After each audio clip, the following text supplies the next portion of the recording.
Good morning students and welcome back to my class Nivarana classes. बच्चों आज हम बात करेंगे क्लास 12 के लिए और चैप्टर नंबर फर्स्ट में जितने भी सारे टॉपिक्स मैंने आपको पढ़ाए हैं उन टॉपिक्स को लेकर वन शॉर्ट वीडियो। इस वीडियो में मैं आपको बताऊंगा कि जो टॉपिक हमने ऑलरेडी स्टडी किया है हमारे वीडियोज़ के थ्रू उनमें कौन कौन से टॉपिक्स को हमने यहाँ पे स्टडी किया और उसके बारे में थोड़ा सा मैं आपको यहाँ ब्रीफली बताने की कोशिश करूँगा आज के वन शॉट वीडियो में। सो स्टूडेंट्स स्टार्ट करते हैं एंड टॉपिक में हम बात करते हैं। So let's come to the topic.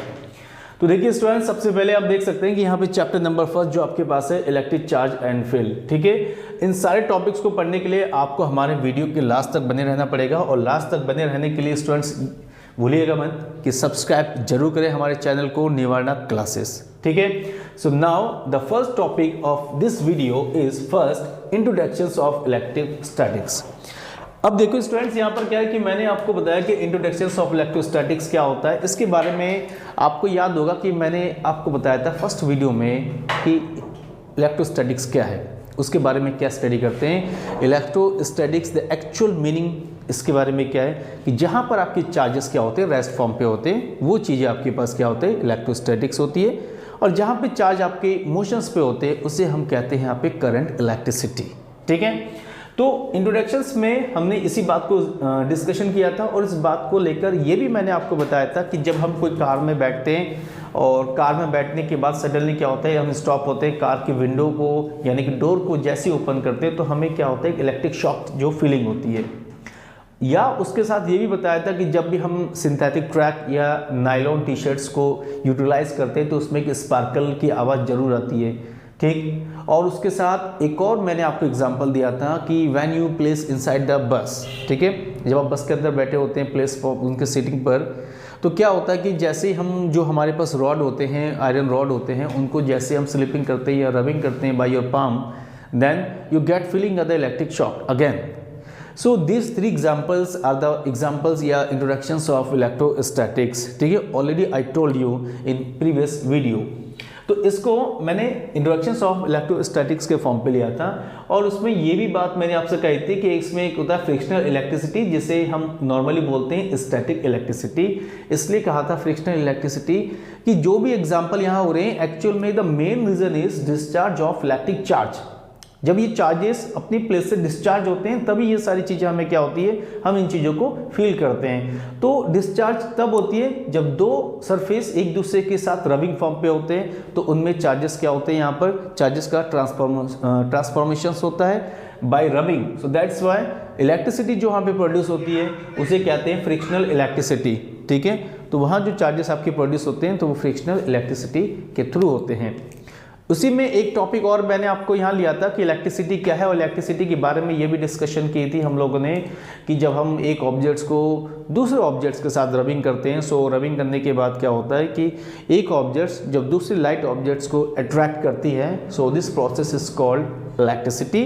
और ये प्रोसेस क्या हो रहा है ये प्रोसेस आपकी फ्रिक्शनल के थ्रू होता है that's why it is called in frictional electricity जिसमें आपके चार्जेस क्या होते हैं रेस्ट फॉर्म पे होते हैं स्टैटिक फॉर्म पे होते हैं। इसलिए इसको दूसरे नेम पर हम क्या बोलते हैं इसके दूसरे नेम पर बोला जाता है static electricity. So the first topic आपके पास क्या है इंट्रोडक्शंस ऑफ इलेक्ट्रोस्टैटिक्स जिसके बारे में मैंने आपको बताया है। उसके बाद अगर हम टॉपिक पे आए नेक्स्ट टॉपिक पे the applications of electrostatics.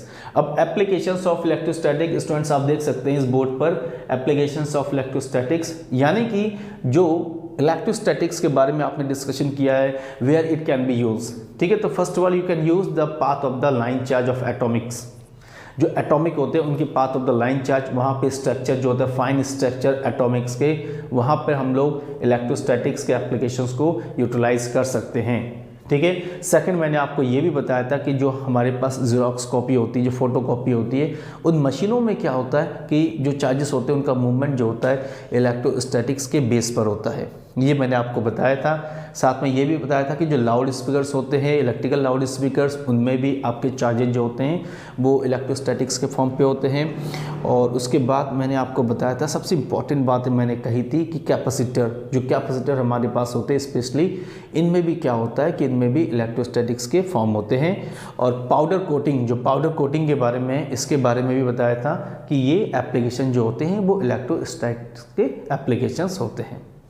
Okay उसके बाद स्टूडेंट्स हम बात करते हैं इलेक्ट्रिक चार्ज, जो हमारे पास नेगेटिव पॉइंट है इलेक्ट्रिक चार्ज। और इलेक्ट्रिक चार्ज के बारे में स्टूडेंट्स आपने ये भी पढ़ा कि इलेक्ट्रिक चार्ज में क्या होता है कि basically electric charge is internal property of two matters, two bodies. जब दो बॉडी के अंदर के चार्जेस होते हैं जिनके थ्रू उनके बीच में इलेक्ट्रिक फोर्स अगर अराइज होता है, सो वो अंदर की जो प्रॉपर्टीज है यानी intrinsic property, internal matter solids के अंदर हो या कोई भी सब्सटेंस के अंदर हो, तो उन इंटरनल मैटर्स को स्पेशली बोला जाता है यहाँ पर इलेक्ट्रिक चार्ज, जिसके थ्रू दो ऑब्जेक्ट्स लाइक ये मारकर इनके थ्रू अगर इनके बीच में इलेक्ट्रिक फोर्स अराइज होता है, सो दिस इज हैपन या this is called electric charge. अब इलेक्ट्रिक चार्ज की बात करते हैं तो स्टूडेंट्स आपको याद होगा यहाँ पर दो कंडीशन है, एक प्रोटॉन है और दूसरा आपके पास का है इलेक्ट्रॉन है। प्रोटॉन मीन्स कि जिसे हम पॉजिटिव चार्जेस कहते हैं, इलेक्ट्रॉन मीन्स जिसे हम लोग क्या कहते हैं नेगेटिव चार्जेस भी कहते हैं, और इनके अलग अलग नाम भी होते हैं। ठीक है, इलेक्ट्रॉन्स को हम रिस कहते हैं, प्रोटॉन्स को विट्रिसेस भी कहते हैं, दो अलग अलग नेम होते हैं। ऑलरेडी हम कई बार इन चीज़ों को डिस्कस भी कर चुके हैं, और जब भी इनकी वैल्यूज़ की बात करते हैं तो दोनों की वैल्यू सेम होती है। याद रखना दोनों की वैल्यू होती है 1.6 10⁻⁻19 कूलम, और इलेक्ट्रॉन में क्या होगा कि माइनस का 1.6 10⁻⁻19 कूलम। दो अलग अलग यहाँ पर वैल्यूज़ नहीं है, दोनों एक ही वैल्यूज़ है, लेकिन दोनों की डायरेक्ट जो एक प्लस का होगा एक माइनस का होगा। जो प्लस का होगा वो प्रोटॉन होगा, जो माइनस का होगा वो आपका इलेक्ट्रॉन का होगा। ठीक है, उसके बाद हम बात करते हैं point number 4, two kinds of electric charge. देखिए two kinds of electric charge यानी कि जब इलेक्ट्रिक चार्ज की बात होती है तो बेंजामिन फ्रैंकलिन के अकॉर्डिंग उन्होंने बताया था कि जो चार्जेस हम बात करते हैं चीज़ों को लेके, जैसे एम्बर हो गया, वूलन क्लॉथ हो गया, इन चीज़ों में तो इनकी भी एक वैरायटी होती है, इनके भी कुछ अलग अलग फॉर्म होते हैं। तो बेंजामिन फ्रैंकलिन ने बताया था कि टू काइंड्स ऑफ चार्ज होते हैं, एक आपके पास प्लस होता है, एक आपके पास माइनस होता है। ठीक है, तब जाके जैसे हम प्रोटॉन और इलेक्ट्रॉन के फॉर्म पे स्टडी करते हैं। अब to kinds of electric charge में एक्सपेरिमेंट नंबर फर्स्ट जो है बाय रॉड। एक आपको याद होगा कि हमने रॉड के लिए स्टडी किया है कि एक रॉड लेते हैं और just like glass rod first experiment में, जिसको हम क्या करते हैं कि सिल्क के साथ रबिंग करते हैं और उसके नियर बाय एक और ग्लास रॉड को लेके आते हैं। जब उन दोनों को लेके आते हैं तो दोनों में क्या होता है कि रिपल्सन होता है। जब दोनों में रिपल्सन होता है तो हम ये पता लगाने की कोशिश करते हैं by according to theory of Benjamin Franklin कि दोनों में कौन सा चार्ज है। ठीक, दूसरे फॉर्म पे क्या देखते हैं कि हम ग्लास रॉड के सामने कोई प्लास्टिक कोई एलिमेंट्स या कोई प्लास्टिक रॉड को लेके आते हैं, तो उनमें भी मोस्टली ये देखा गया है कि अब वो दोनों एक दूसरे को अट्रैक्ट करते हैं, एक तरफ रिपल्सन और एक तरफ अट्रैक्शंस। ऐसा क्यों होता है? बाद में इन चीज़ों को जब स्टडी किया गया, डीपली स्टडी किया गया, तो ये फाइंड आउट किया गया था कि उस एक्सपेरिमेंट में जो ग्लास रॉड होंगे वो पॉजिटिव्स के होंगे और जो उसमें प्लास्टिक होगा वो आपका नेगेटिव का होगा। ठीक है, so this is by rod. ये रॉड के थ्रू बेंजामिन फ्रैंकलिन ने पता लगा कि टू काइंड्स ऑफ चार्ज होते हैं, जिनमें एक आपका माइनस का होगा, दूसरा आपका क्या होगा, प्लस का होगा। उसके बाद होता है एक्सपेरिमेंट नंबर सेकंड। अब एक्सपेरिमेंट नंबर सेकंड में क्या है कि एक्सपेरिमेंट नंबर सेकंड में बाय स्फीयर। स्फीयर में हम दो छोटे छोटे स्फीयर लेते हैं, दो छोटे छोटे स्फीयर लेते हैं, उनके में क्या करते हैं कि उसको सिल्क थ्रेड के साथ कनेक्ट करते हैं और हम ये कोशिश करते हैं कि दो थ्रेड जो आपके पास स्फीयर है, ठीक है, एक प्लस का होगा एक माइनस का होगा, ऐसा कुछ नहीं बोलते। हम एक को ग्लास रॉड लेते हैं, दूसरे को भी ग्लास रॉड में लेते हैं, दोनों को देखते हैं अगेन कि पहले वाले एक्सपेरिमेंट की जो बात हमने ऑब्जर्व की है क्या वो दूसरे में भी एक्टिवेट होता है या नहीं होता है। तो एग्जैक्टली जब भी उसमें भी हम क्या करते हैं, दो ग्लास रॉड के स्फीयर लेते हैं, दोनों को देखते हैं कि फिर से दोनों के बीच में क्या होता है, रिपल्सन होता है। अगेन एक ग्लास स्फीयर लेते हैं, अगेन एक प्लास्टिक स्फीयर लेते हैं, उन दोनों को फिर से देखते हैं, तो उन दोनों में भी फिर से ये देखा जाता है कि वो भी अट्रैक्शन है। यानी जो प्रीवियस आपके पास एक्सपेरिमेंट आपने फॉलो किया है वो सेकंड में भी आप उसे फॉलो कर सकते हैं। और उसके बेसिस पे बेंजामिन फ्रैंकलिन ने ये कहा था कि टू काइंड्स ऑफ चार्जेस होते हैं, एक आपका प्लस होता है, एक आपका माइनस होता है। और ग्लास रॉड ये प्लस होते हैं, प्लास्टिक जो होते हैं माइनस होते हैं। और उसी के अकॉर्डिंग क्या है, उसी के अकॉर्डिंग ये बात मैंने आपको बताया था, एक मैंने आपको ट्रिक बताया था, स्टूडेंट्स याद होगा वीडियो में, कि हम चार्जेस को कैसे पता लगाएंगे। मैंने कहा था कि क्लास वर्क फॉर गर्लफ्रेंड करके ये मेथड्स को आप याद कर लीजिएगा। तो उसके बेस पे क्या होता है स्टूडेंट्स, जिसमें हम लोग चार्जेस को फाइंड आउट करते हैं कौन प्लस का होगा और कौन नेगेटिव का होगा। ठीक है, अब क्लास वर्क फॉर गर्लफ्रेंड जिसमें सी बताया था कि कैट स्किन होता है, जो कैट स्किन होते हैं वो आपके पास होंगे पॉजिटिव, वुलन क्लॉथ W यानी वो आपके पास क्या होंगे, पॉजिटिव। उसके बाद क्लास वर्क फॉर गर्लफ्रेंड, देखिए जी, यहाँ पे जी पहले आ रहा है तो जी का मतलब होगा ग्लास रॉड, तो ग्लास रॉड से रिलेटेड जितने भी टर्म्स होंगे ऑल आर पॉजिटिव। और F का मतलब यहाँ पे होता है फर, फर भी आपके पास क्या होता है, पॉजिटिव होंगे, और उसके साथ में आप इन्वॉल्व कर सकते हैं ड्राई हेयर, जो आपकी हेयर है यानी हम सबकी जो सिर पे हैं देख ही रहे हैं आप लोग, तो वो आपके पास क्या होंगे, पॉजिटिव। ठीक है, this one is 2 kinds of electric charge. So students, now next point, conductors and insulator. बहुत इंपॉर्टेंट है स्टूडेंट्स, कंडक्टर्स और इंसुलेटर। देखिए अब कंडक्टर और इंसुलेटर के केस में क्या है कि कंडक्टर और इंसुलेटर के केस में कि हम जो चीज़ें हमने लाइफ में देखते हैं, हमारी डेली लाइफ में देखते हैं, आपके साथ हमारे साथ जो चीज़ें कनेक्ट होती है, हम खुद की बात करें तो हमें ये पता होना चाहिए कि हम कंडक्टर हैं या इंसुलेटर है, पता ज़रूर होनी चाहिए। सो कंडक्टर में जहाँ पे फ्री इलेक्ट्रॉन्स आपका ईजिली मूव करता है, that's why all things are conductors. अब इनमें क्या होगा, इनमें हम क्या बात कर सकते हैं, इनमें देखो सबसे पहले हम बात कर सकते हैं ह्यूमन बॉडीज़।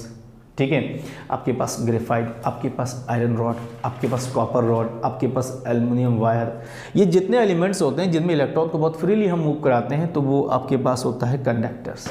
ठीक, उसके बाद है इंसुलेटर। अब देखिए जब इंसुलेटर की बात करते हैं, the meaning of the insulator में क्या होगा, जिनमें फ्री इलेक्ट्रॉन जो होता है वो मूव नहीं करते, जिस पे इलेक्ट्रॉन मूव नहीं कर सकता, मतलब जितना फोर्स कर लो इलेक्ट्रॉन आपके जाएगा ही नहीं, जाएगा नहीं। तो वो जो सब्सटेंस होते हैं उसे हम कहते हैं इंसुलेटर, जहाँ पे इलेक्ट्रॉन फ्री नहीं होगा, जिस पे आप करंट को फ्लो नहीं कर सकते।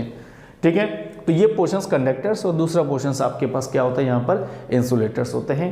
ठीक है, और उसके बाद हम बात करते हैं इलेक्ट्रोस्टैटिक इंडक्शन। देखिए इंडक्शन बहुत इंपॉर्टेंट है, इंडक्शन की जब भी बात करते हैं तो आपके मन में आता होगा इंडक्शन चूल्हे के बारे में, कि ये इंडक्शन चूल्हा, जैसे हम लोग पढ़ते हैं इंडक्शन चूल्हा क्या होता है। ठीक, अब इंडक्शन देखिए इलेक्ट्रोस्टैटिक इंडक्शंस। अब इलेक्ट्रोस्टैटिक इंडक्शन में एक मैंने एक्सपेरिमेंट में आपको बाई 2 स्फीयर बाई 1 स्फीयर, इस टॉपिक में आओ तो सबसे पहले इंडक्शंस के बारे में बात करते हैं। इंडक्शंस क्या है? सो इंडक्शंस मीन्स क्या होता है कि इंडक्शंस मीन्स कि जहाँ पर जैसे ये, ठीक है, मैं इस मार्कर की बात करता हूँ, ये सपोज दैट कि जो आपके पास ये जो मार्कर है, मैंने आपको वीडियो में बताया था, अगर ये कंप्लीटली चार्ज है, ठीक है, और ये कंप्लीटली अनचार्ज है, मैं इसको अगर इससे क्लोजनेस लेके आता हूँ तो लाने पे क्या होता है, इसके थ्रू इसको देखकर अगर ये चार्ज हो जाता है, हो सकता है कि वन साइड प्लस का हो, सेकेंड साइड नेगेटिव का हो, if this one is negative charges, if this one is positive charges, तो मे बी ये हो सकता है कि एक प्लस का होगा और एक आपका नेगेटिव। तो किसी भी सब्सटेंस को किसी के नियर बाय लाने पर क्या होता है कि जो इनमें चार्जेस का ट्रांसफॉर्मेशन हो जाता है without touching the substance, so this process is called inductions, electrostatic inductions. Okay students, तो अभी जस्ट मैंने आपको बताया था इलेक्ट्रोस्टैटिक इंडक्शंस, यानी कि जब दो बॉडी को एक दूसरे के नियर बाय लेके आते हैं और लाने पे क्या होता है विदाउट टचिंग, चार्जेस के ट्रांसफॉर्म एक दूसरे में अगर हो जाए, opposite kind of charges, so this is called electrostatic inductions. Inductions में स्टूडेंट्स आपको याद होगा कि मैंने जो आपको प्रीवियस वीडियो में बताया था कि बाई 2 स्फीयर बाई 1 स्फीयर, एक 2 स्फीयर हम पहले फ्रंट में लेते हैं, उनको कनेक्ट करते हैं और उसके नियर बाई एक और कंडक्टर लेके आते हैं। तो लाने पे हम देखते हैं कि जो स्फीयर होते हैं 2 स्फीयर, उसके फर्स्ट साइड में और सेकंड साइड में चार्जेस प्रोड्यूस हो जाते हैं। ठीक, उसके बाद हम क्या करते हैं कि उस इंडक्टर्स जो आपके पास हमारे पास कंडक्टर्स होता है जिसको लेके आते हैं स्फीयर के बगल में, उसको हम रिमूव करते हैं। तो रिमूव करने के बाद हम ये देखते हैं कि दोनों के बीच में जो चार्जेस होते हैं फिर दूसरे साइड में चले जाते हैं।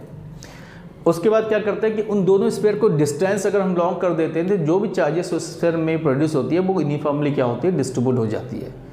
तो this one is electrostatic induction by 2 sphere. उसके साथ मैंने एक और एक्सपेरिमेंट आपको बताया था बाई 1 स्फीयर।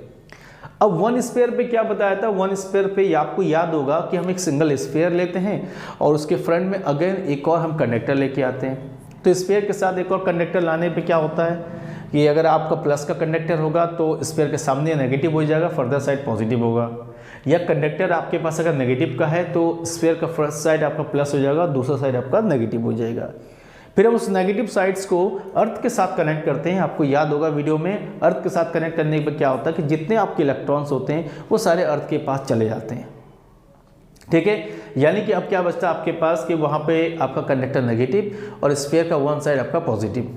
सेकेंड टर्म पे इसी के साथ आप क्या करते हैं कि जो कंडक्टर है हम उसको रिमूव करते हैं। व्हेन जैसे हम उसको रिमूव करते हैं तो जितने चार्जेस होते हैं वो यूनिफॉर्मली पूरे स्फीयर में क्या होता है, स्प्रेड हो जाता है। तो वहाँ से हम क्या करते हैं कि स्फीयर को हम लोग क्या करते हैं, यहाँ पे चार्ज करते हैं। ठीक है, तो ये जो पहला स्टेप मैंने आपको बताया कि यहाँ से 1 से लेकर 6 पॉइंट तक, जिस पे मैंने आपको यहाँ ब्रीफली समझाने की कोशिश की है आज के 1 शॉर्ट वीडियो में, कौन कौन सी चीज़ें हैं, कौन कौन सी चीज़ें ऑलरेडी हम पढ़ चुके हैं। अब बात करते हैं सेकंड पोर्शंस में, ठीक है। 7 से लेकर 15 के वन टॉपिक में आपको समझाऊंगा इस वन शॉट वीडियो में। पहला जो टॉपिक है यानी 7 नंबर पॉइंट है बेसिक प्रॉपर्टी ऑफ चार्ज।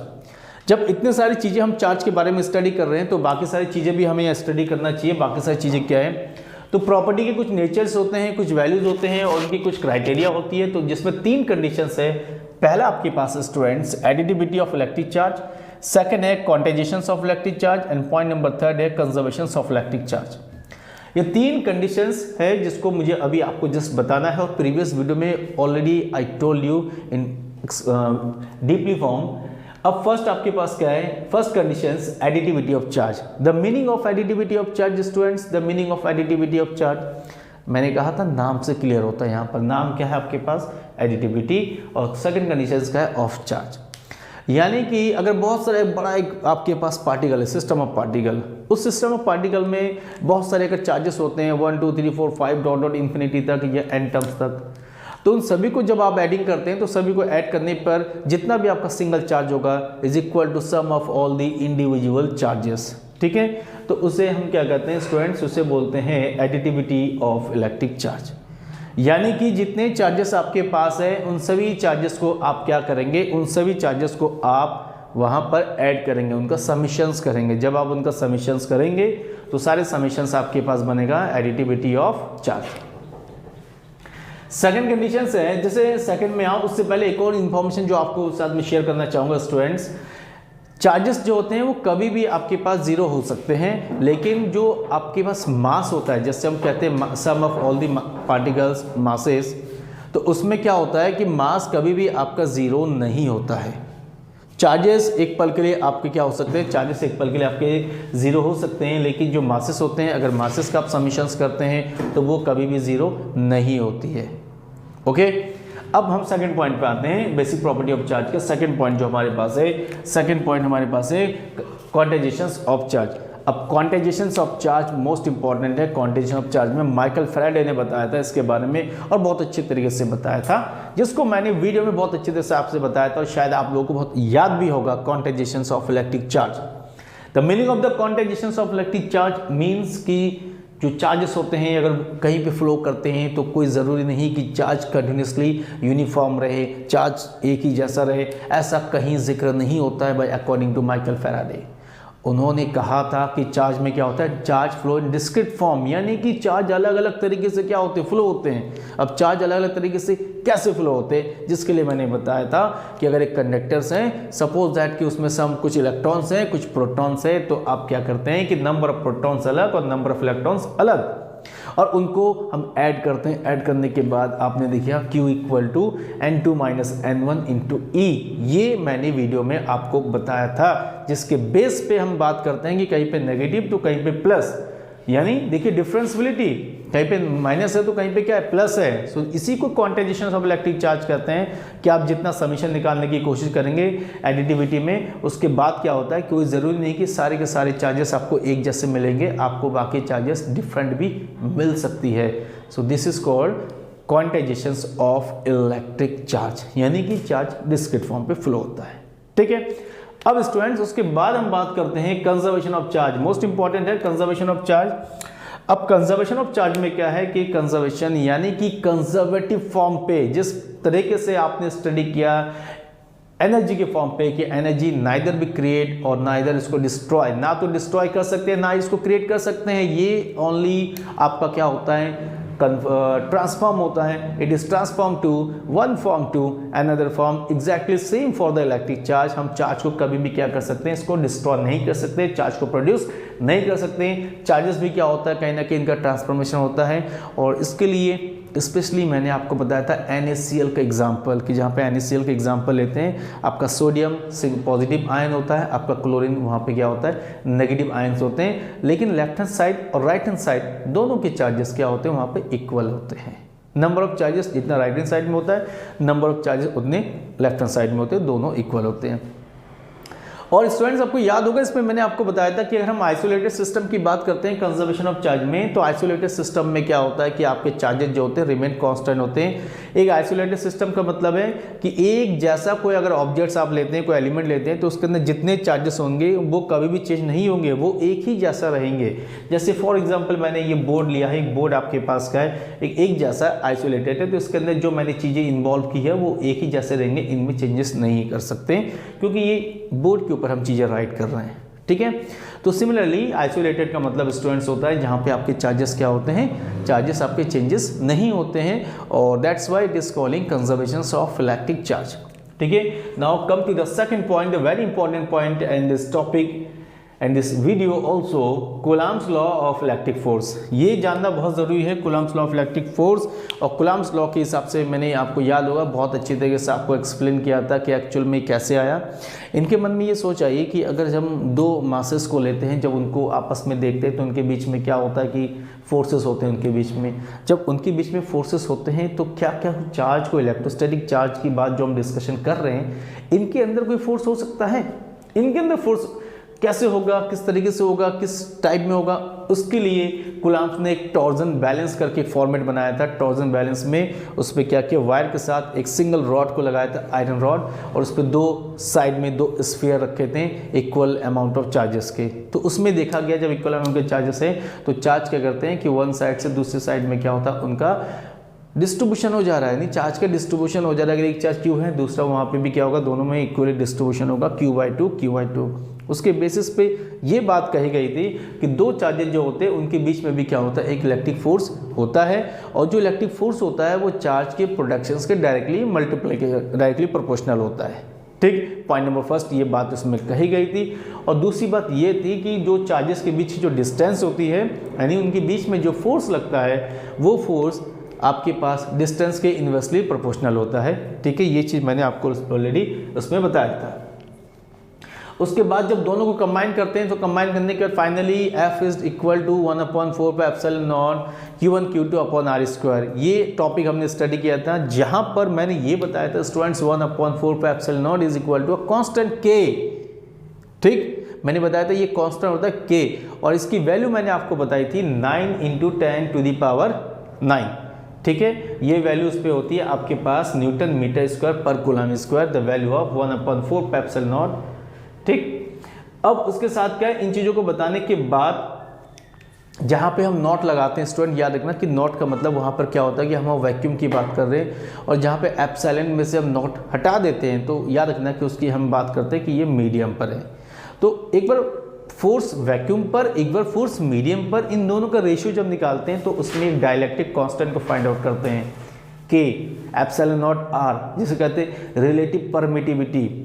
अब यहाँ पर रिलेटिव परमिटिविटी या डायलेक्ट्रिक कांस्टेंट का मतलब क्या होता है कि जब हम डिफरेंट ऑब्जेक्ट्स के बीच में फोर्स को फाइंड आउट करते हैं तो फाइंड आउट करने के प्रोसेस को या फोर्स किस तरीके से हमें मिल रहा है, उनकी जो क्वालिटी होती है उस क्वालिटी को हम कहते हैं रिलेटिव परमिटिविटी। यानी डिफरेंट एलिमेंट्स के बीच में क्या रिलेशन है, किस टाइप के फोर्स है, उनको हम वहाँ डिफाइन करते हैं, that is called dielectric constant. और जिसके लिए फॉर्मूला होता है K is equal to F vacuum upon F medium is equal to epsilon upon epsilon not. ठीक, ये वैल्यू किसके लिए होती है, रिलेटिव परमिटिविटी के लिए।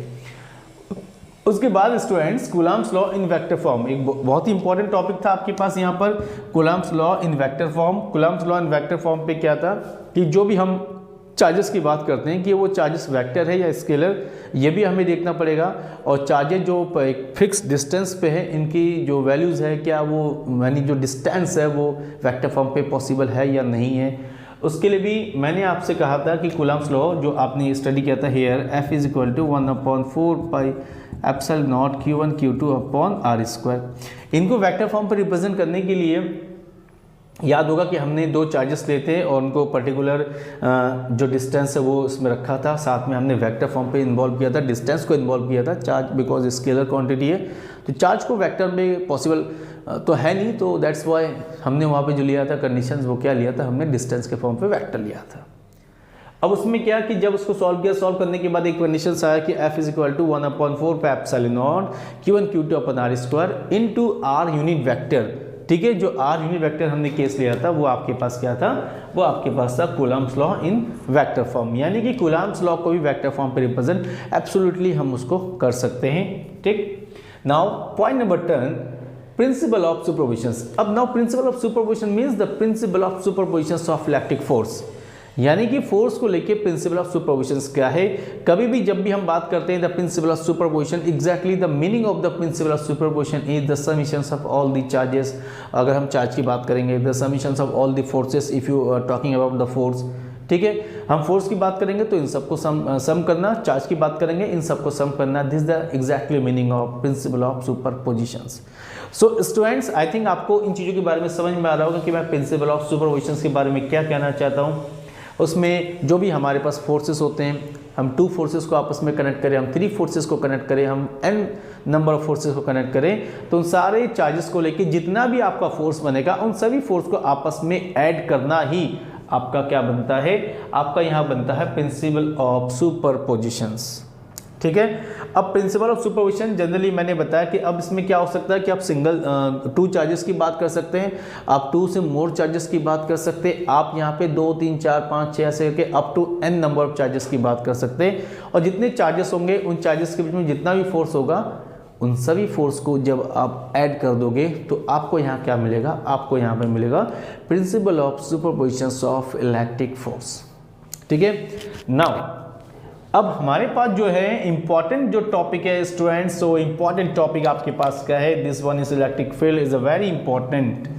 इलेक्ट्रिक फील्ड को जानना बहुत ज़रूरी है स्टूडेंट्स, क्योंकि हम इलेक्ट्रोस्टैटिक्स पढ़ रहे हैं और सबसे जो फ्रंट में है इलेक्ट्रोस्टैटिक्स, और यहाँ भी आप देख सकते हैं कि इलेक्ट्रिक चार्ज के साथ फील्ड है, यानी जो इलेक्ट्रिक चार्ज है। अब इलेक्ट्रिक वर्ड्स यहाँ पे आ गया, इलेक्ट्रिक वर्ड्स के बारे में ऑलरेडी हम बात कर चुके हैं। अब इलेक्ट्रिक फील्ड्स क्या है, देखिए इलेक्ट्रिक फील्ड्स का मतलब क्या होता है कि जो चार्जेस आप स्टडी कर रहे हैं, चार्जेस एट रेस्ट, तो दैट इज कॉल्ड इलेक्ट्रोस्टैटिक्स। अगर कोई चार्जेस रेस्ट फॉर्म पे है, अगर वो कुछ वहाँ मूवमेंट करे, कुछ हरकतें ऐसे करे कि जैसे कहते हैं ना कि बड़े बड़े सेनाओं में क्या होता है कि जब काम अच्छा चल रहा है तो उनके बीच में कोई एक सेना या उनका सेनापति अगर विद्रोह कर देता है तो कहीं ना कहीं उसका इम्पैक्ट इतना ज़्यादा होता है कि पूरी सल्तनत में फैल जाता है। Exactly the meaning of electric charge, अगर कोई चार्ज कहीं पे प्लेस है, अगर वो थोड़ा भी मूवमेंट करे तो कहीं ना कहीं उसका एक इफेक्ट जो होता है, पावर जो होती है, एक इम्पैक्ट जो होती है वो बढ़ने लगती है। तो जब कोई चार्जेस जितना मूवमेंट करे, कोई अपनी जगह पे डांस करे, अपनी जगह पे मूवमेंट्स करे, बट प्लेस अपनी प्लेस में होनी चाहिए, रिमेंबर, ओके। तो वो चीज़ क्या होगी, अगर वो मूवमेंट जितना करे, करते करते क्या होगा, उनका एक इम्पैक्ट ऐसा बनता है, उनका एरिया ऐसा बन जाता है जहाँ पे हम दूसरे चार्ज को उठा के लाएंगे तो वो अगर एक फोर्स को फील करे तो इट मीन्स कि that area is called electric field by the given charge, by the given source, ठीक है। जैसे मैंने अभी आपको बताया कि एक बड़े सल्तनत के अंदर अगर सेनापति विद्रोह कर देता है तो क्या होता है, उसका इम्पैक्ट बढ़ने लगता है। और ये तब पता चलता है जब कोई बाहर का बंदा, यानी बाहर का सोल्जर आकर देखता है कि ये सेनापति जो का मेन लीडर है वही इसमें क्या कर रहा है, एक दूसरे की अपोज काम कर रहा है, ठीक है। तो इलेक्ट्रिक फील्ड के केस में क्या है कि कोई भी एक सिंगल चार्ज जब अपनी प्लेस पर कोई भी मूवमेंट करती है तो उसके चारों ओर क्या होता है कि एक फील्ड अराइज होता है, जिनमें हम दूसरे चार्ज को जब लेके आते हैं तो वो एक फोर्स को जब फील करता है, जिस एरिया तक फील करता है उस एरिया को हम लोग स्टूडेंट्स यहाँ पर कहते हैं इलेक्ट्रिक फील्ड। और इसको रिप्रेजेंट करने के लिए आपको पता है, इसको रिप्रेजेंट करते हैं हम लोग कैपिटल ई से रिप्रेजेंट करते हैं, वेक्टर से। और वेक्टर हम इसलिए लगाते हैं क्योंकि इलेक्ट्रिक फील्ड की एक पर्टिकुलर डायरेक्शन है, तो that's why it is calling vector quantity. Electric field के बाद, ठीक है, इलेक्ट्रिक फील्ड के बाद यहाँ पर और इलेक्ट्रिक फील्ड से आगे बढ़े तो मैं एक चीज़ आपको बता दूं कि इलेक्ट्रिक फील्ड के केस में क्या होता है, if charge is given then 100% electric field is possible. If charge is not given it means कि electric field is not possible. Electric field की कहानी जो है वो कहानी है आपके चार्ज के साथ, और चार्ज की कहानी किसके साथ है, चार्ज की कहानी है इलेक्ट्रिक फील्ड के साथ। फील्ड नहीं है तो चार्ज नहीं है, चार्ज नहीं है तो फील्ड नहीं है, ओके। ये बहुत इंटरेस्टिंग फैक्ट है, इन चीज़ों को ध्यान दीजिएगा। Now come to the second point, यानी point number 12, electric field due to point charge.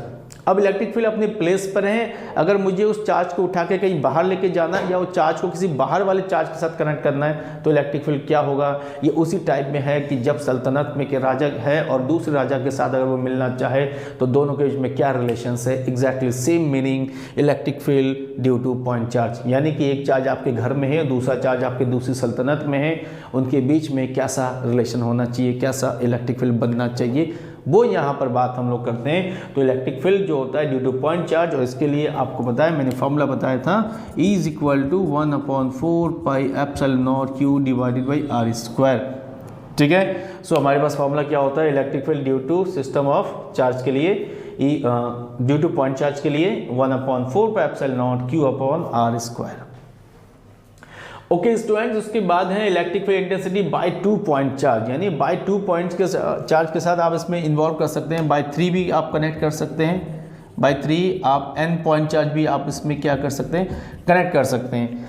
इसका सीधा सा मतलब है कि हम जो चार्जेस निकाल रहे हैं, मैंने कहा कि हमने 2 राजाओं के बीच की कहानी को लेकर हमने चार्ज निकाला है, एक घर पे है राजा और दूसरे जो किंग है वो आपका आउट सल्तनत से बाहर है, उनके बीच का electric field 1/4 pi epsilon not Q upon R square. अगर उसी किंग को बहुत सारे किंग के साथ कनेक्ट कर दिया जाए तो उन किंग के साथ उनका एक्चुअल वैल्यू क्या होना चाहिए, यानी उसकी डिमांड, उसका एक रेपो क्या होना चाहिए। तो एग्जैक्टली द सेम मीनिंग, अगर एक चार्ज आपके पास गिवन चार्ज है और ऐसे कई चार्ज है, बहुत सारे चार्ज है, उन सभी चार्जेस से आप कनेक्ट कर दो, सभी चार्जेस से आप मैच हो जाओ, तब आपके पास इलेक्ट्रिक फील्ड क्या आनी चाहिए।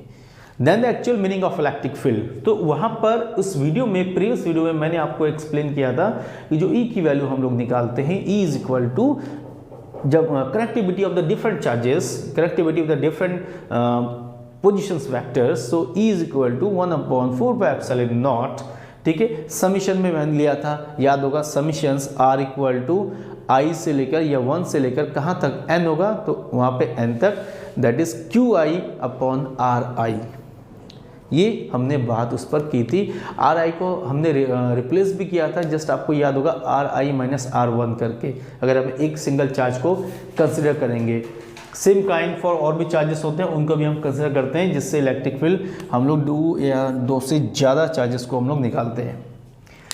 उसके बाद जो स्टूडेंट्स हैं, point number 14, electric field lines. The meaning of the electric field lines क्या है। अब इलेक्ट्रिक फील्ड लाइंस मैं कह दे रहा हूँ कि इलेक्ट्रिक फील्ड है, इलेक्ट्रिक फील्ड कैसा इम्पैक्ट बनता है, कैसा एरिया बनता है जहाँ पे दूसरे चार्जेस क्या करते हैं, उसको फील करते हैं। लेकिन जो एरिया बन रहा है, हमें ये भी तो पता होना चाहिए कि एरिया कहाँ तक बन रहा है, एरिया की वैल्यू कैसी है, एरिया किस टाइप में है, एरिया आपका सर्कुलर है, एरिया आपका सीधे सीधे जा रहा है, एरिया आपका कर्व के फॉर्म पे जा रहा है। तो जब आप इलेक्ट्रिक फील्ड को एक पर्टिकुलर पिक्चर्स के फॉर्म पे ड्रॉ करते हैं, यानी कि हमारी सल्तनत को जब आप एक बड़े नक्शे के फॉर्म पे ड्रॉ करते हैं, तो हम पता चलता है कि मेरी जो एरिया है, यानी हमारी जो किंग का जो सल्तनत है वो कितनी दूर तक फैला हुआ है।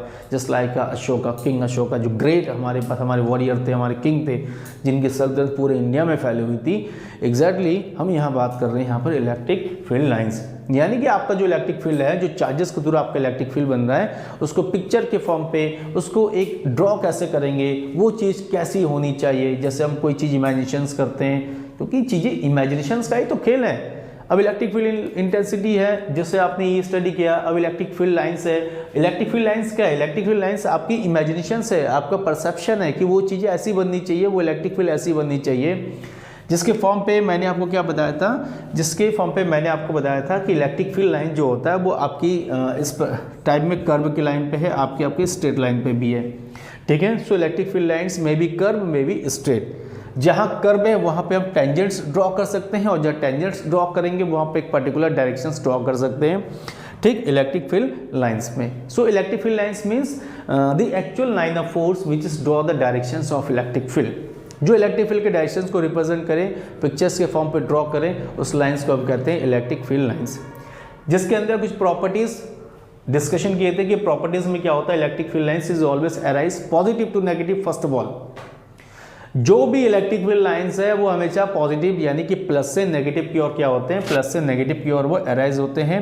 वो नेगेटिव से प्लस की ओर नहीं आते, हमेशा प्लस से निकलते हैं और नेगेटिव की ओर चलते हैं। पॉइंट नंबर फर्स्ट मैंने आपको बताया था, properties of electric field lines.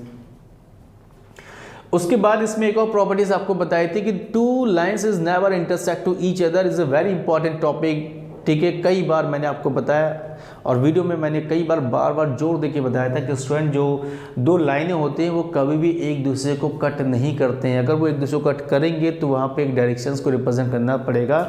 Bye according to tangents condition it is not possible. So दो लाइनें स्टूडेंट्स कभी भी एक दूसरे को कट नहीं करते हैं। ठीक है, ये हमने ऑलरेडी इलेक्ट्रिक फील्ड के प्रॉपर्टीज में क्या किया था, स्टडी किया था हमने। ठीक है, अब उसके बाद हम आते हैं पॉइंट नंबर 15, जो हमारे सेकंड पार्ट के जो नेक्स्ट पॉइंट है, point number 15, very interesting fact is continuous charge distribution.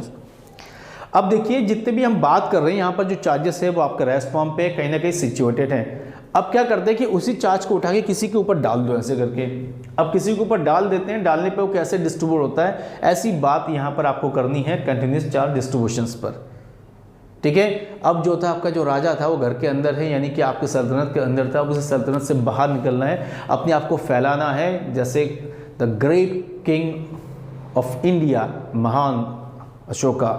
ठीक, ग्रेटर आपके पास जो किंग आपके पास था अशोका, जिसने क्या किया था, अपनी सल्तनत को पूरी दुनिया में फैलाया था। जैसे सिकंदर भी यहाँ पे आया था इंडिया में, लेकिन क्या हुआ कि लास्ट में यहाँ से जाते जाते रास्ते में उसकी डेथ हो गई थी, जो इतिहास में यानी हिस्ट्री में आपने और हम लोगों ने इन चीज़ों को पढ़ी है। ठीक है, उसकी सोच अलग थी, लेकिन वो अपनी सोच में कामयाब नहीं हो पाया। तो एग्जैक्टली कंटिन्यूस यानी कि चार्ज डिस्ट्रीब्यूशन, अपने आप को डिस्ट्रीब्यूट करना है, अपने आप को फैलाना है, अपने आप को बाहर निकलना है। सो कंटिन्यूस चार्ज डिस्ट्रीब्यूशन में क्या है, कंटिन्यूस चार्ज डिस्ट्रीब्यूशन में कुछ ऐसी ही चीज़ है कि चार्जेस जो होंगे, जो भी चार्ज को अगर आप डिस्ट्रीब्यूट करते हैं किसी सरफेस के ऊपर, तो किस तरीके से आप उसका डिस्ट्रीब्यूशंस करेंगे, यहाँ पर हमें वो बात यहाँ पर कहनी है। ठीक है, यानी आपके जो चार्जेस होंगे उसका डिस्ट्रीब्यूशन क्या होगा। ये मेरा जो बोर्ड है, बोर्ड के ऊपर अगर मैं चार्ज को फैलाता हूँ तो उसका डिस्ट्रीब्यूशन क्या होगा। मैं अगर ये जस्ट लाइक स्टूडेंट डस्टर है, डस्टर के ऊपर चार्ज का डिस्ट्रीब्यूशन करते हैं तो कैसे होगा, किस तरीके से हम चार्ज का डिस्ट्रीब्यूशन कर सकते हैं, वो टॉपिक क्या होता है, उन टॉपिकों को हम यहाँ पे स्टडी करते हैं, कंटिन्यूस चार्ज डिस्ट्रीब्यूशंस। सो कंटिन्यूस चार्ज डिस्ट्रीब्यूशन में इन्हीं टॉपिकों का डिस्कशन किया जाता है, जिसपे 3 स्पेशल मेन क्राइटेरिया है यानी पॉइंट्स है। Number 1, line charge distributions. Now the line charge distributions, line charge distributions student, the meaning of line charge distribution, यानी कि एक लाइन के ऊपर कितने चार्जेस आप क्या करते हैं, डिस्ट्रीब्यूट करते हैं लाइन के ऊपर। सो उसे हम कहते हैं लाइन चार्ज डिस्ट्रीब्यूशन, जिसमें हम लोग, आपको याद होगा कि हम लैम्डा की एक वैल्यू निकालते हैं, lambda is Q upon L. This one is line charge density. Lambda को क्या बोलते हैं, लाइन चार्ज डेंसिटी, वीडियो में मैंने आपको बताया था। उसके बाद surface charge distributions and the meaning of the surface charge distributions, यानी कोई भी एक सरफेस होगा, अगर वो 2D के फॉर्म पे हो, एग्जैक्टली 2D के फॉर्म पे हो, एक प्लेन शीट के फॉर्म पे हो, रेक्टेंगल के फॉर्म पे हो, उनमें कितना चार्ज आप डिस्ट्रीब्यूट करते हैं। So this is called surface charge distributions, और उसके लिए हमने फॉर्मूला बताया था sigma this equal to Q upon surface area S. This is called surface charge density, ये भी हमने आपको कई बार वीडियो में बता रखा है। उसके बाद वॉल्यूम चार्ज डिस्ट्रीब्यूशन, यानी कि किसी भी सरफेस के वॉल्यूम पे जितना आप चार्ज डिस्ट्रीब्यूट करेंगे, this is called volume charge distributions. यानी कि वॉल्यूम का मतलब एक हिसाब से क्या हो गया, सीधा मतलब है 3D फॉर्म। जब चार्ज का 3D के फॉर्म पे डिस्ट्रीब्यूशन होगा, वॉल्यूम के फॉर्म पे होगा, that is called volume charge distributions. और इसके लिए फॉर्मूला क्या आता है, इसके लिए फॉर्मूला आता है that is rho is equal to Q upon V. इस रो को हम कहते हैं यहाँ पे वॉल्यूम चार्ज डेंसिटी।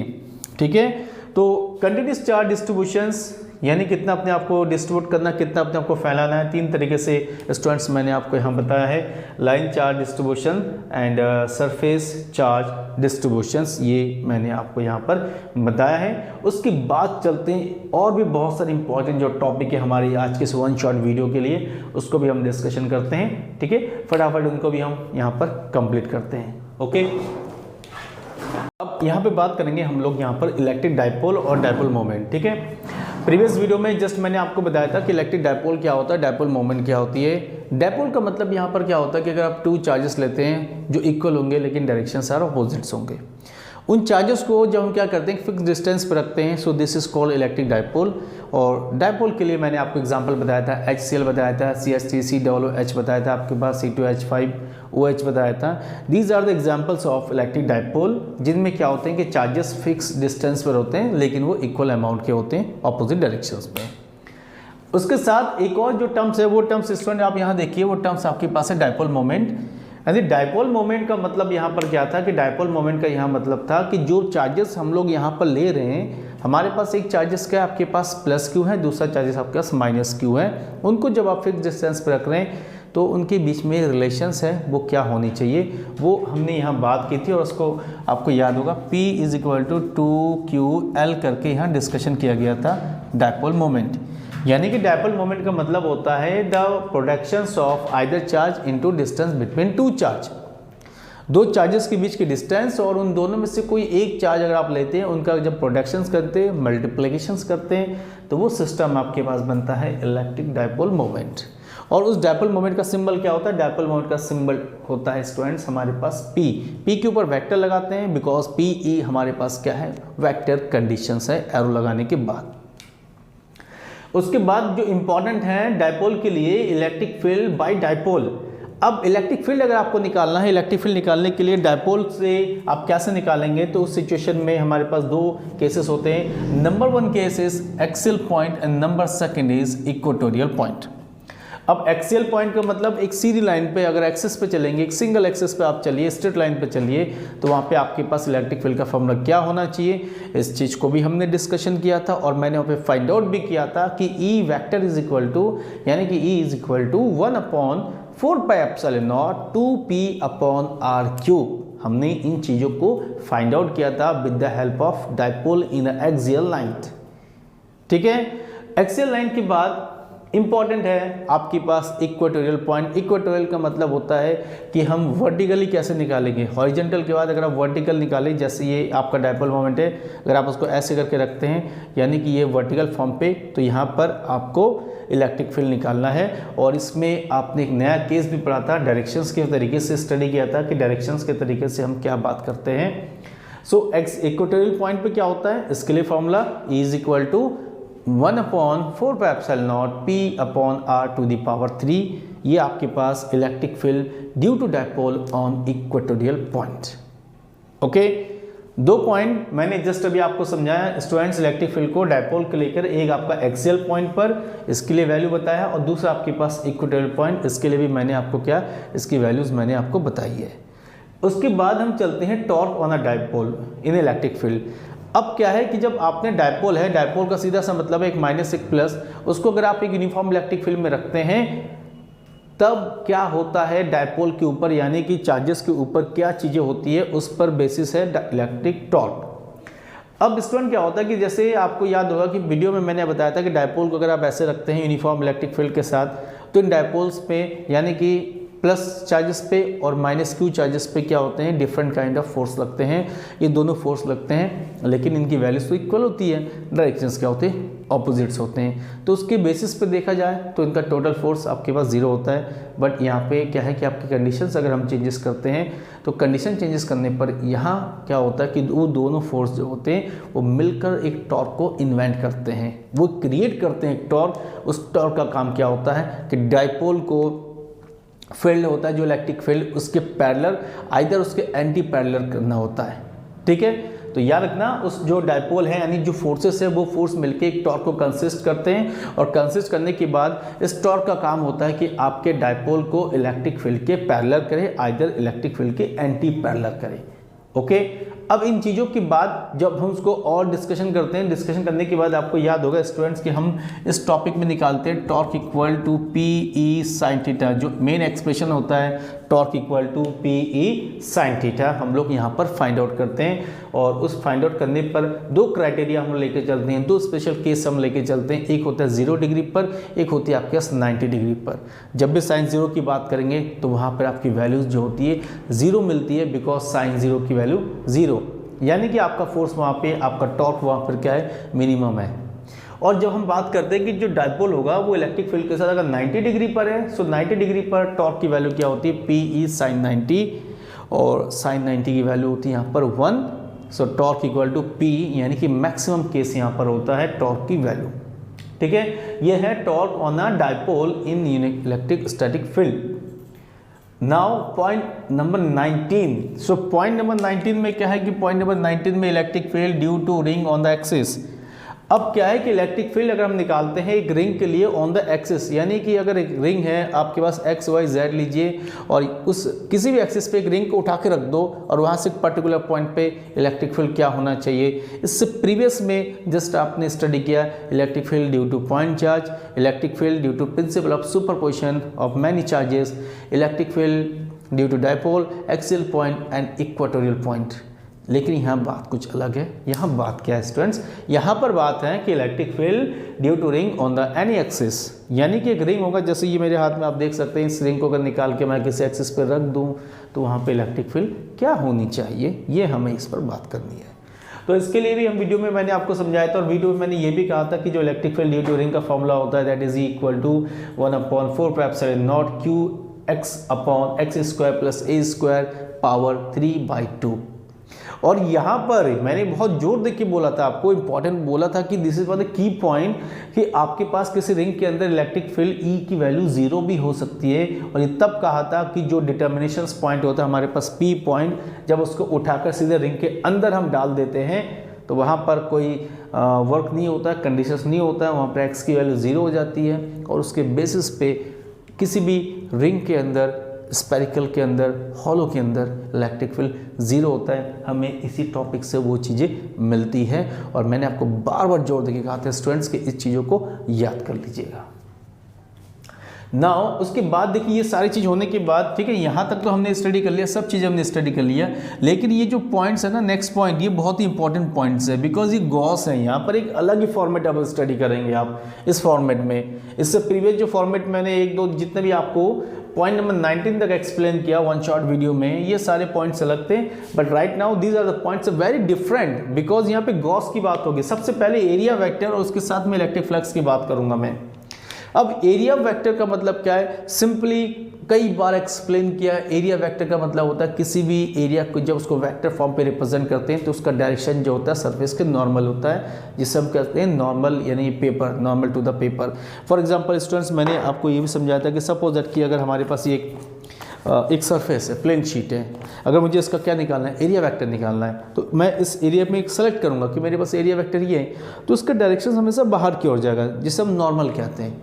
आप इस साइड लेंगे तो इसका भी डायरेक्शन बाहर की ओर जाएगा, सरफेस के अंदर नहीं जाती डायरेक्शंस, सरफेस के जो होता है वो हमसे बाहर की ओर रिप्रेजेंट करता है, तो उस डायरेक्शन को हम कहते हैं यहाँ पर एरिया वेक्टर। और इसलिए कहा था because area vector is one of the important topic to understand the basic logic of Gauss.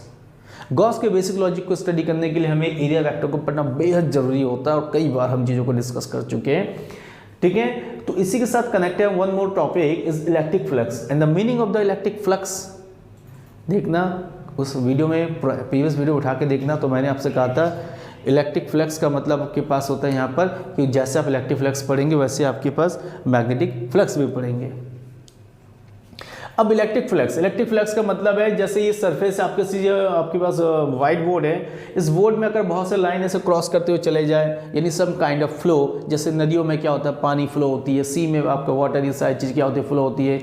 एक पाइप से अगर हम देखते हैं मोटर के लगाते हैं पाइप से, उसमें से क्या होता है पानी यानी कि वाटर जब वो फ्लो होता है, तो कोई चीज़ क्या होता है जब एक प्रॉपर तरीके से फ्लो होता है ना, प्रॉपर तरीके से, तो हम उसमें कह सकते हैं सम काइंड ऑफ फ्लो, तो this is called a flux. अब इसमें क्या है कि फ्लक्स की बात करते हैं, हम बात कर रहे हैं इलेक्ट्रिक फ्लक्स।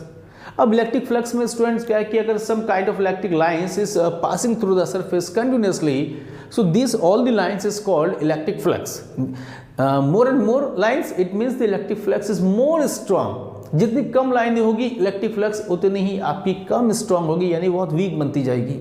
तो कोई भी सरफेस में से जितनी ज़्यादा लाइनें पास करते हैं, द मैनी नंबर ऑफ लाइनें passing through the surface, this is called your electric flux, ठीक है। इस पे मैंने आपको सिंपली बताया था कि जो फाई की वैल्यू होती है, आपको याद होगा स्टूडेंट्स, फाई बताया था आपको EDS, फिर इसको एक्सप्लेन किया था कि फाई को क्या हम कोई जो हमारे पास लाइनिंग है उसको डायगोनल फॉर्म पे ले, किसी पर्टिकुलर एंगल पे ले, तो उसके लिए वैल्यू क्या होनी चाहिए, मैंने इन चीज़ों पे भी आपको बताया था। उसके बेसिस पे बताया था कि फाई जो होता है E∆S cos थीटा होती है, ठीक है, जिनमें से क्या होता है कि आपको या तो फ्लैक्टिव लाइंस या फिर सरफेस, दोनों में से एक को हमें डायगोनल करना बहुत ज़रूरी होता है, वरना हमें कोई भी जो मेन क्राइटेरिया जो एंगल्स है वो हमें नहीं मिलेगी, ठीक है। That's why phi equal to E∆S cos theta, जिससे हम बोल सकते हैं phi is equal to E∆S, जिसको A.B equal to AB cos theta के बेसिस पे राइट करते हैं। और ये तो था इलेक्ट्रिक फ्लक्स, हमने एक सिंगल सरफेस की बात की थी।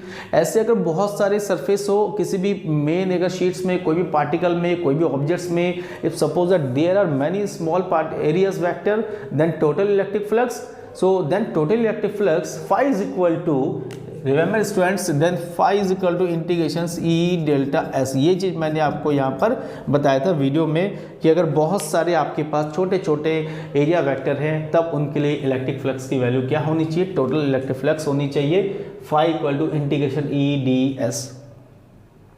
ठीक है, उसके बाद हम बात करते हैं गॉस थ्योरम। अब गॉस थ्योरम स्टूडेंट्स इसलिए इंपॉर्टेंट है कि अभी जस्ट अपने स्टडी किया था, प्रीवियस वीडियो में स्टडी किया था, आज के वन शॉट वीडियो में स्टडी आप कर रहे हैं कि हम फ्लक्स में और इलेक्ट्रिक फील्ड में क्या रिलेशन निकाल रहे हैं। गॉस ने एक्सप्लेन करने की कोशिश की कि हम फ्लक्स, चलो हमारे पास फ्लक्स है नो मैटर, बट क्या इलेक्ट्रिक फील्ड की जगह हम चार्ज ले सकते हैं, बिकॉज चार्ज जो होता है फील्ड के साथ कनेक्ट होता है, फील्ड जो होता है चार्ज के साथ कनेक्ट होता है। हम चार्ज में और फ्लक्स में क्या रिलेशन निकाल सकते हैं, जब आपके पास सरफेस कंप्लीटली क्लोज हो, इनक्लोज सरफेस हो, तो उनके बीच में क्या रिलेशन निकाल सकते हैं। उनके बीच में जो रिलेशन निकालने का काम किया था वो किया था गॉस ने, जिसको हम कहते हैं गॉस थ्योरम।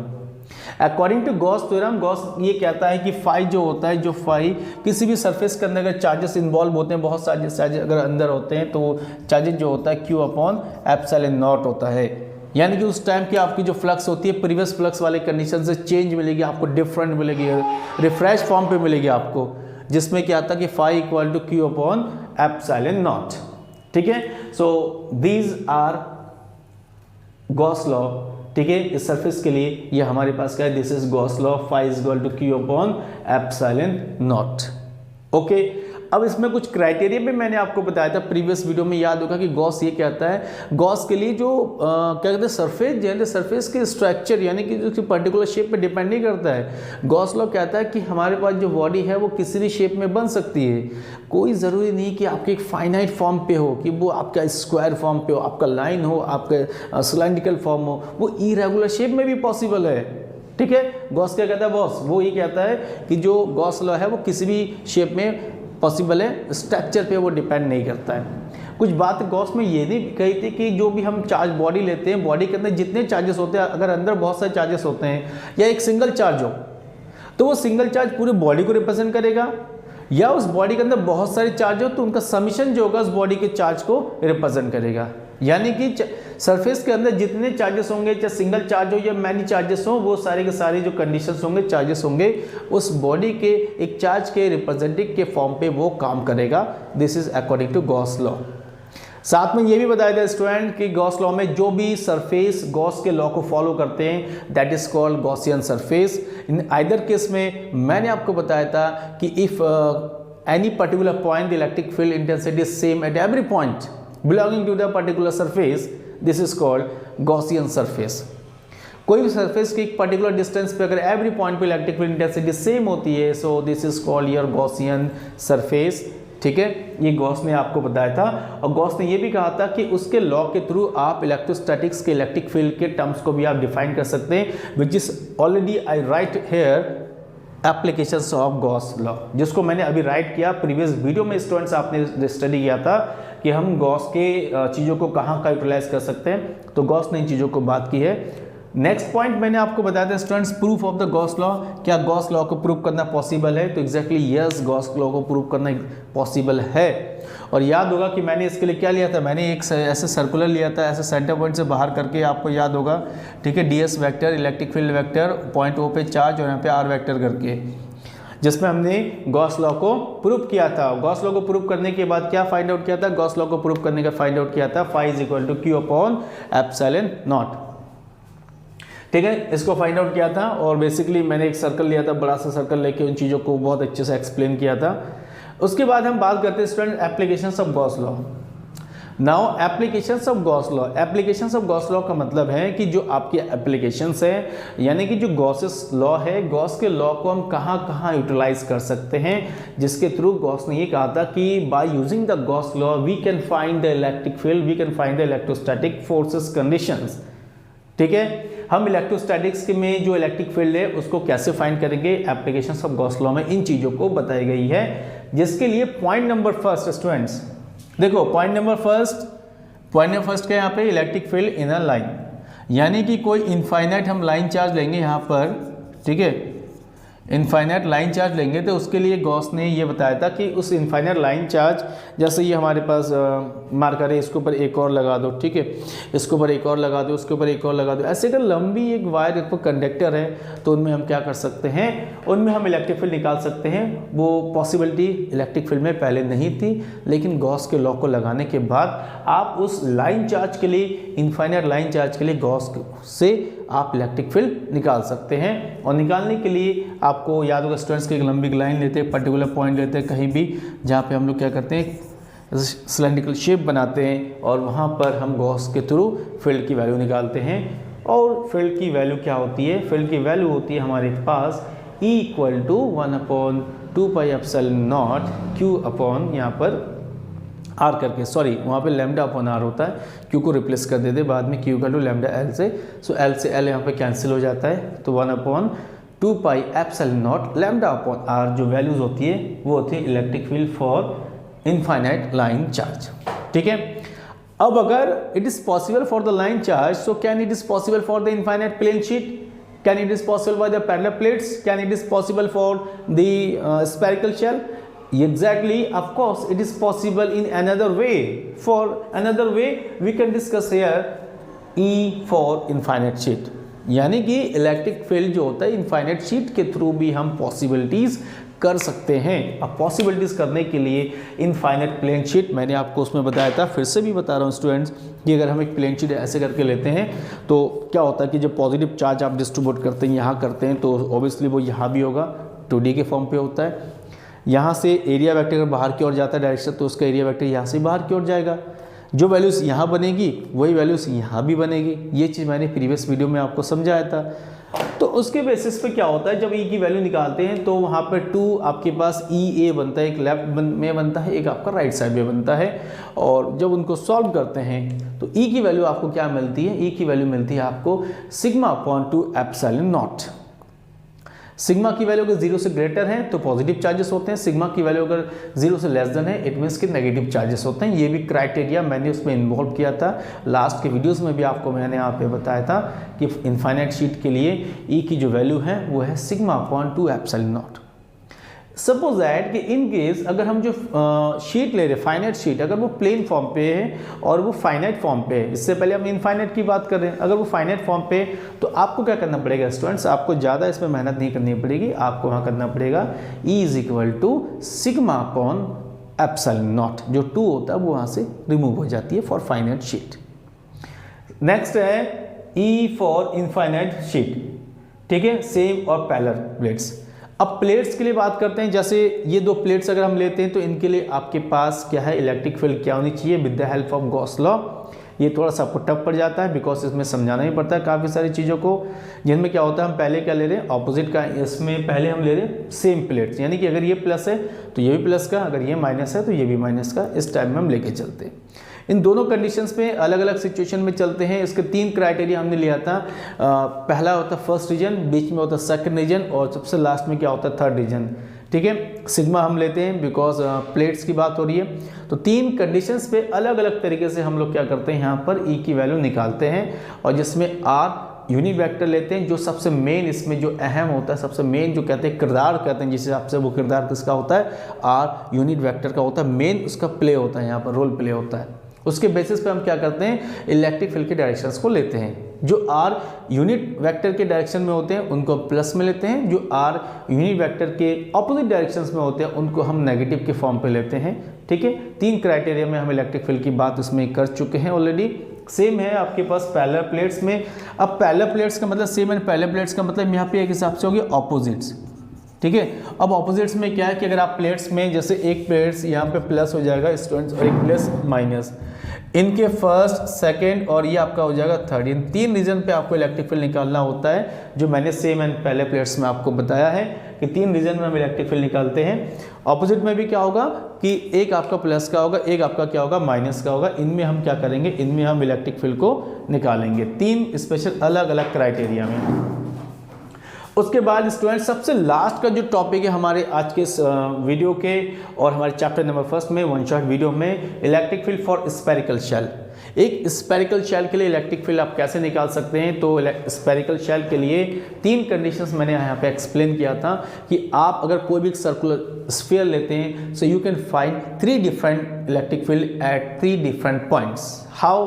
एक ये हो सकता है कि when the point place outside the surface, जब वो सरफेस के बाहर हो, ठीक है, then E is equal to 1/4 epsilon not Q upon small r, जहाँ पे स्मॉल r मैंने बताया था कि स्मॉल r कुछ ऐसे करके आपको बताया था, याद होगा, ठीक है। ये आपका कैपिटल R होता है, बाहर जो होता है small r is greater than capital R, ठीक है।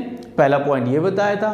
दूसरा पॉइंट क्या बताया था कि व्हेन द पॉइंट प्लेस्ड या lies on the surface of the spherical shell, जब वो शेल के ऊपर हो यानी सरफेस के ऊपर हो, so E is equal to 1/4 epsilon not Q upon, यहाँ पे हो जाता है कैपिटल R, क्योंकि जितनी डिस्टेंस स्मॉल r की लेट करते हैं उतनी डिस्टेंस कैपिटल R की लेट करते हैं, बिकॉज उनका जो डिस्टेंस होता है सेम होता है, क्योंकि जो पॉइंट होता है वो सरफेस के ऊपर होता है, ठीक है।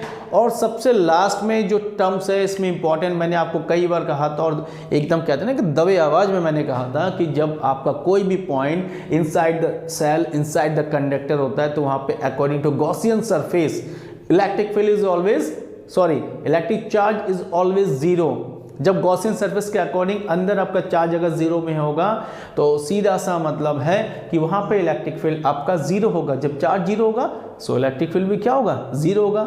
चार्ज से तो इलेक्ट्रिक की कहानी है और इलेक्ट्रिक की कहानी चार्ज से है, ठीक है। ये 3 पॉइंट्स यहाँ पे मैंने बताए हैं और स्फेरिकल शेल के 3rd नंबर पॉइंट है, सबसे इंपॉर्टेंट पॉइंट है कि किसी भी शेल के अंदर इलेक्ट्रिक फील्ड क्या होती है, किसी भी शेल के अंदर इलेक्ट्रिक फील्ड क्या होती है, वहां पर जीरो होती है, ठीक है। सो स्टूडेंट्स, आज के इस वन शॉट वीडियो में जो चैप्टर फर्स्ट ऑलरेडी हम स्टडी कर चुके हैं, इनके जो सारे टर्म्स से मैंने यहाँ पे बताए हैं और अभी हमें नेक्स्ट जो है चैप्टर नंबर 2 को भी आपके लिए यहाँ पे बताना है। तो आज के वन शॉट वीडियो के बारे में आई होप कि आपने सारे टॉपिक्स को डीपली स्टडी किया होगा और डीपली आज के जो वीडियोस में जितनी सारी चीज़ें मैंने बताई हैं उन चीज़ों को आपने यहाँ पर वॉच किया होगा और उसको सुना भी होगा, ठीक है। सो गाइस, अब देर मत कीजिए, प्लीज़ आप मेरे चैनल को सब्सक्राइब कीजिए, अपने जो कमेंट्स है, अपने जो फीडबैक्स है हमारे कमेंट बॉक्स में जरूर दें, ताकि कल हम एक और वीडियो को फुल मोटिवेट के साथ, फुल एनर्जी के साथ हम चैप्टर नंबर 2 को स्टार्ट कर सकें। सो प्लीज़ हमारे साथ बने रहे हमारी वीडियो के साथ। Thank you, bye bye.